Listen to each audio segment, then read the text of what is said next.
জাহাঙ্গীরনগর বিশ্ববিদ্যালয় কেন্দ্রীয় ছাত্র সংসদ ডাকসু নির্বাচন ঘিরে টান টান উত্তেজনা বিরাজ করছে পুরো ক্যাম্পাসে।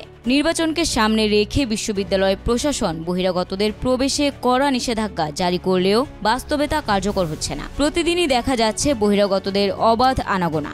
এতে শুধু সাধারণ শিক্ষার্থীরাই নয়, প্রার্থীরাও শঙ্কিত হয়ে পড়েছেন নিজেদের নিরাপত্তা নিয়ে। নির্বাচন ঘিরে যে কোনো সময় অপ্রীতিকর পরিস্থিতির সৃষ্টি হতে পারে বলে আশঙ্কা করছেন তারা। আমাদের একটা বড় সমস্যা বহিরাগত সমস্যা।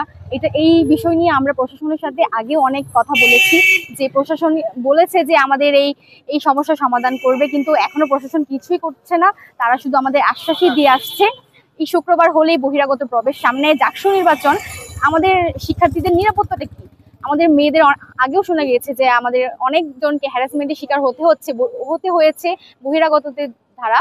তো আমরা এই গুরুত্বপূর্ণ এক নির্বাচনে আশা করি যে আমরা বহিরাগত এই সমস্যার সমাধানটা হবে, এবং প্রশাসনের কাছে এটাই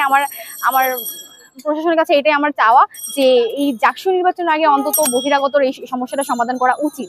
শিক্ষার্থীরা বলছেন, স্বচ্ছ ও শান্তিপূর্ণ নির্বাচন নিশ্চিত করতে প্রশাসনের আরও কার্যকর পদক্ষেপ নেওয়া জরুরি। অন্যদিকে প্রার্থীরা দাবি তুলেছেন ক্যাম্পাসে কঠোর নিরাপত্তা ব্যবস্থা নিশ্চিত করার। নির্বাচনের আর মাত্র কয়েকটা দিন বাকি। এভাবে বিশ্ববিদ্যালয় বহিরাগতদের অবাধে চলাফেরা মোটেও স্বস্তি নয়। বিশ্ববিদ্যালয়ের প্রশাসন ও নির্বাচন কমিশনের কাছে আমাদের দাবি অতি দ্রুত নিরাপত্তা ব্যবস্থা জোরদার করা। প্রশাসনের পক্ষ থেকে জানানো হয়েছে নির্বাচনকে কেন্দ্র করে ক্যাম্পাসে নিরাপত্তা জোরদার করা হয়েছে। আশা করছি খুব সুন্দরভাবে ডাকসু নির্বাচন সম্পন্ন করতে পারবে।